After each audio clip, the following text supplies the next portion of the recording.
Good morning. This is Kelly from Kelly's Coffee and Crime Chat. It is Thursday, June 12th.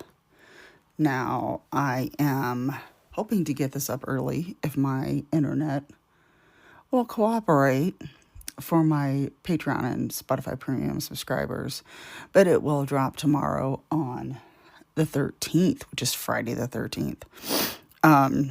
I just now realized that. I knew it was coming, but tomorrow is Friday the 13th. So, I am not drinking Java Mama because my voice is in and out, and all week I've been having trouble with coughing at night, so I am drinking just tea with Hall's cough drops dissolved because I need something hot to keep my voice going, and the cough drops to keep my voice going, so I don't have to cough in the episode, but I probably will anyway. So I hope my voice is pretty clear, and I want to thank everybody for your support. And if you are in my area, we are going to be planning Woofstock, which is a wonderful festival, annual event to help our local shelter, our local animal shelter. It's Sam's Stray Animal Midway Shelter, and I am now working there part-time. So I just wanted to plug that. It is in September, and if there's anybody in the area that would like to be a sponsor or rent your own booth, you can have your own booth. You can sponsor. You can donate a gift certificate or anything like that, and it's just a lot of fun. You can bring your dog, bring your kids. There's going to be live music, food, silent auction. So who's in for Woofstock? I am on the committee, so I will be working there. So I just wanted to talk about that. And now on to our case. This one happened when I, of course, do remember it, and early 2000s, mid 2000s. Oh my gosh. Very, very sad, but not. I don't want to sit here and give it away. You're going to know what it is right away, probably, but we're going to be talking about Shawn Hornbeck. My sources are medium.com, NBC.com, 48 Hours, Wikipedia, and allthat'sinteresting.com. Okay. Shawn Hornbeck was born July 17th, 1991, to parents Pam and Craig Ackers. I'm pretty sure that's how they pronounced it.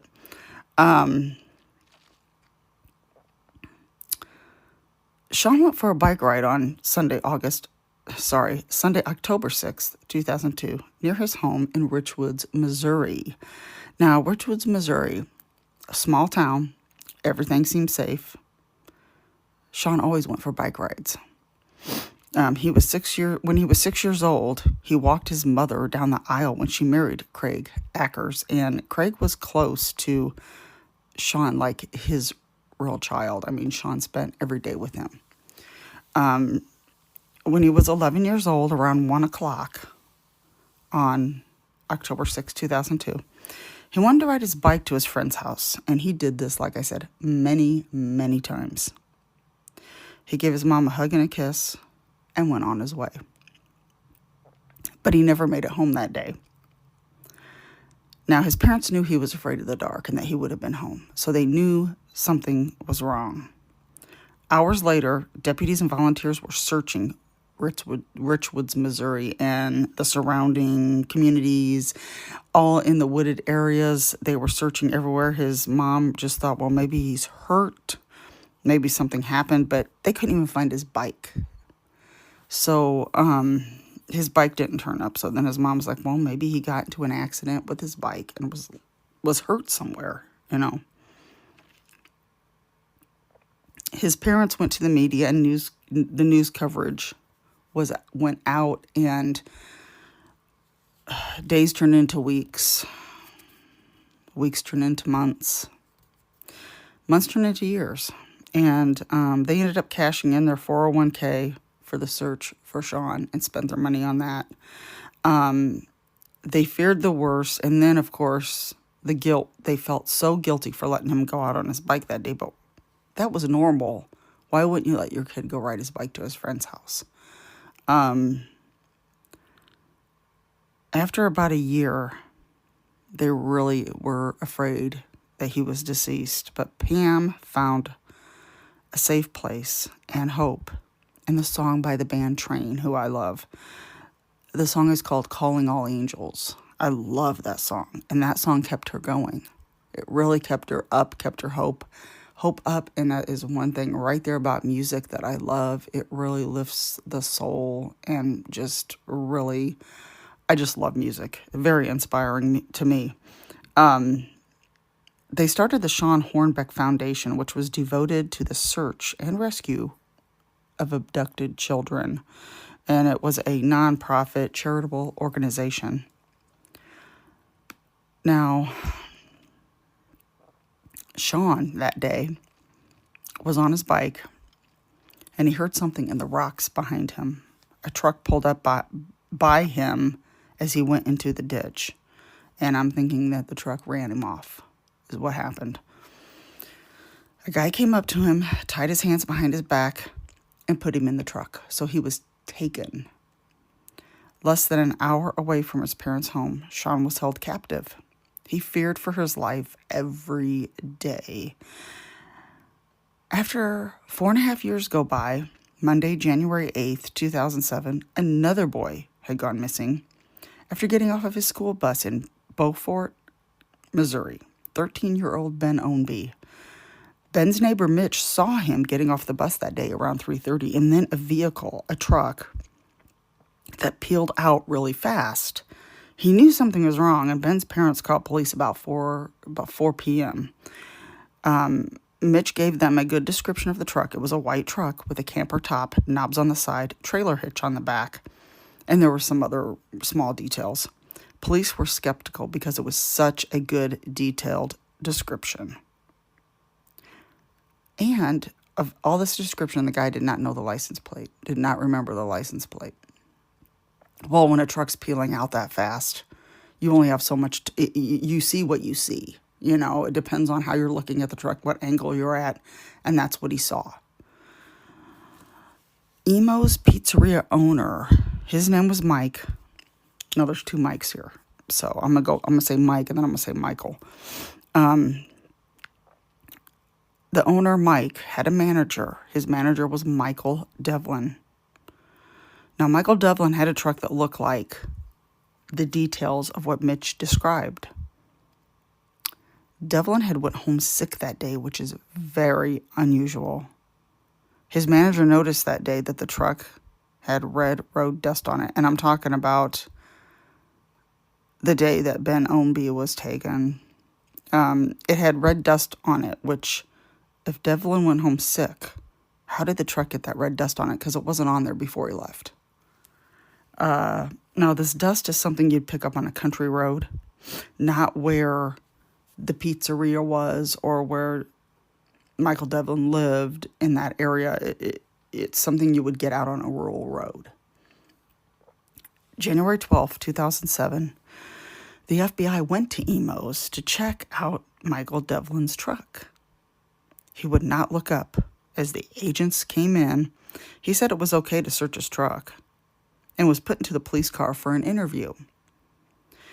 He said that he had a godson named Shawn who was staying with him. And as they brought up Shawn's name, the agent, she could see the pulse in his neck just going, like his pulse would raise up, going pretty fast.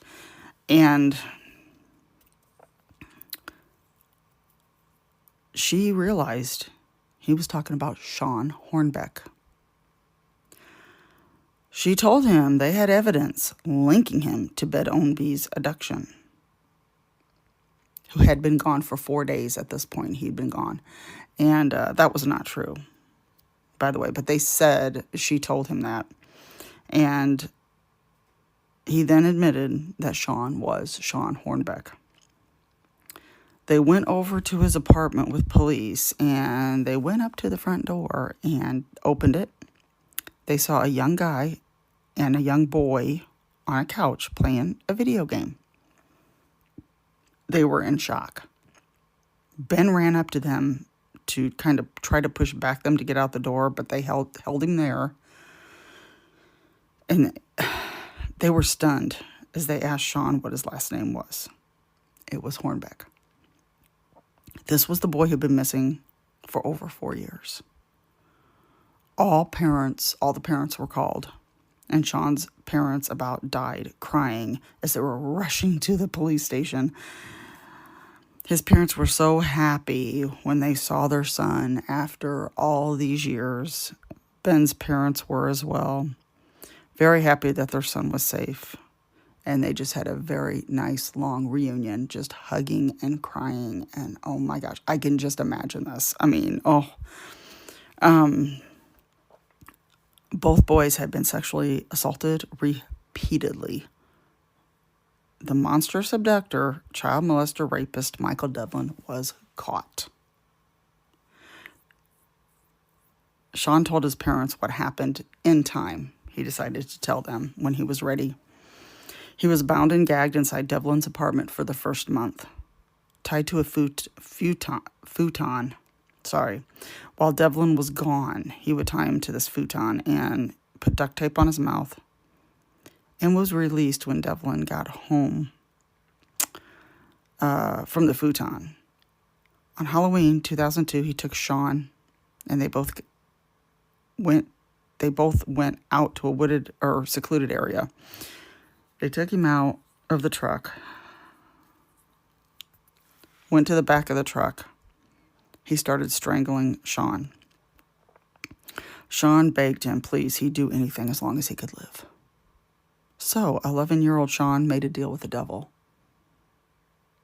He agreed to become Shawn Devlin.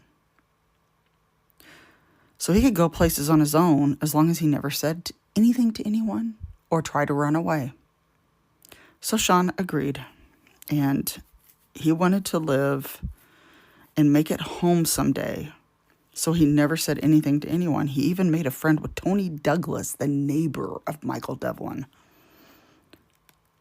He said he was Devlin's son and that his mom had died in a car accident by a drunk driver. And what I think it may have been, his mom was killed and then he was given to Devlin later in life, you know, like when one parent has the kid and the other one might not know he exists or is not in his life. The one parent dies. That's what I think, how the story went. So the neighbors didn't really think to question this. You know, I mean, it sounded legitimate. He was also said he was homeschooled by his grandmother. I don't know if this grandmother existed. I'm not sure. I don't think she did, but at one time he was in a private school and that now he was homeschooled. This was a script that Devlin had for Shawn to memorize and follow. So he would put up the facade that he lived there willingly and was this guy's son. The neighbors never suspected anything, like I said. Shawn got whatever he wanted from Devlin. He got a new bike if he wanted it. He got a new video game, etc., etc. And Michael Devlin would take him and Tony to the mall, restaurants. They had sleepovers. So he was able to live his life. But of course, going through torture at the same time in the home. 2006, it was 2006, Shawn and Tony were stopped by the police for breaking curfew. They were out riding their bikes past curfew, and they took them back home. They took them back home, and Shawn never said a word to the police. Sorry, oh, that's my fan. It's a little annoying, so I'm going to turn down. Because I'm burning up right now. Excuse me. He never said a word to the police, and the neighbors had him over once, and had Shawn over at the house, and it came over the television that Shawn Hornbeck was missing. So Tony's mother, it was the story about him missing, and Tony's mother asked him if that was him, because it looked just like him. He just laughed like, yeah, right, whatever, Kidnapped and abused kids should not be blamed for this. That's all I gotta say. Abusers have holds over their victims. They use scare tactics and control to keep them quiet. And there's been other stories like this where the child doesn't say anything until it's either until they're rescued or they, hopefully not get killed, or they end up killing the abuser. So this is what happens. They use scare tactics and control. Even when a parent does this to a kid, this is what happens. That's why you don't leave. You stay there. If you try to leave, it gets worse. So you just don't leave. And he agreed that he would stay and be a son if he let him live. And this was the deal he made with him. So when Ben Ownby was abducted, Shawn was afraid that Ben was going to be his replacement and that he was going to die soon. He witnessed Ben Ownby's kidnapping. November of 2007, 42-year-old Michael Devlin was charged with 80 counts: attempted murder, kidnapping, child molestation, child porn, etc. Devlin changed his plea to avoid his trial because first he pled not guilty, and then he went ahead and changed the plea to avoid a trial, which actually was good with Shawn, so he wouldn't have to get up on the stand and talk about all of this, They actually had video. Now, this is why he changed his plea. They found videotapes of him abusing Shawn. He videotaped it. He got 72 life terms and an additional 170 years in prison. Now, Wikipedia says he is serving 74 life sentences plus 2,020 years at Crossroads Correctional Center in Cameron, Missouri. Little bit about this guy, but I don't want to talk about him all that much, so I just got a little bit about this Devlin guy. 2002 was the year Shawn was abducted, and it was also the year that Michael Devlin changed. People said he got diabetes and had 2 toes amputated. Now, I don't see this as a connection, but people actually said this is when he changed. He became quiet. He was never like that. I just thought this was worth mentioning. It kind of got I'm like, how can, I don't know. I've never lost anything like this. I've never been diagnosed with diabetes. I've never had anything amputated, nothing like that. So I don't understand it. That's no excuse. I'm sorry, but I'm sorry, dude. You still got 8 other toes. You don't have to go out and kidnap and molest kids. Sorry, but no. But since I was talking about this dirtbag, I just thought I'd mention this. Shawn got into a motocross at age 17. So he is a very positive person. When he was talking on 48 Hours, he was very positive. He got into motocross, got back into school, and got caught up pretty fast. He was able to graduate from high school at the right time. So he was able to graduate without any, graduating late or anything like that. So he was able to graduate, and he started Ben Ownby started high school right after he got back. And he also got back into his life pretty well. Both of these kids are very positive. It just really amazes me that Shawn is not angry to lose those 4.5 years of his life. And that was a good part of his life. That's from 11 to 15, almost 16. I mean, that's like puberty age. Like, that's like the age that your it's like the parents missed out on that. I don't know. It really amazes me that Shawn is this positive, but that's great. That's great that he is. Because it's great that he's not letting this Michael Devlin take his spirit away.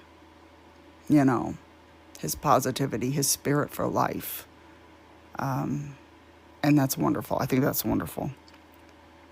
Now today, Shawn and Ben live peacefully with their families in St. Louis, and The Shawn Hornbeck Foundation is now closed from lack of funding and time, but there is now the Missouri Valley Search and Rescue Team that continue this type of work. So they are also doing this.